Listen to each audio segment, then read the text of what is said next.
Deri içeyim, derme ciddi, bu içeyim, o ciddi.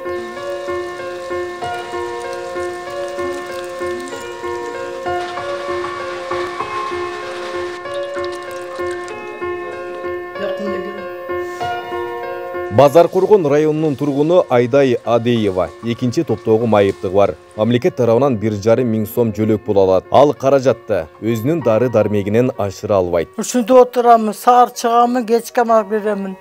Үйлөрдүн тешик пешики баары жамасам буягын, жамасам буягына жамасам буяга калып кетет. Ушинтип отурамын. Печке жок, отун жок. Ушинтип отурамын. Пенсияны чыгат эми, инвалид деп чыгат. 1,5 лишекеге жетпейт экен. Дәрі içeyim, дәрме жетпейт. Bu içeyim, o жетпейт.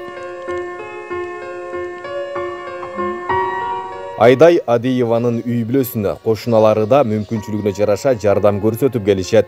Акыркы учурда турак жайга муктаждыгы жогору экендигин айтышат. Эми азыр өзүңөр деле көрүп атасыңар, жашоо шарттары баардыгы деле кыйынчылык болуп атат.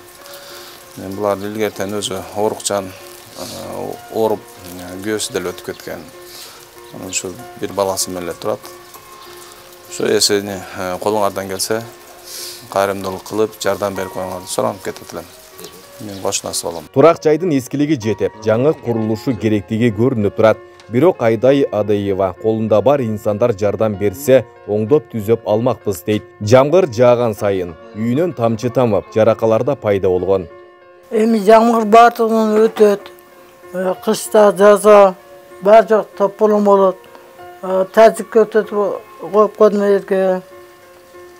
Ана чоңдордон суранам элем. Темир тезек үстүн жапса, аны айлантырат, аны мындайда кирпич алат, жабат, ушуну суранам чоңдордон. Бул үй бүлөнүн жашоо шартына кайдыгер карабаган жарандар болсо, экрандагы номерлер аркылуу байланышсаңыздар болот.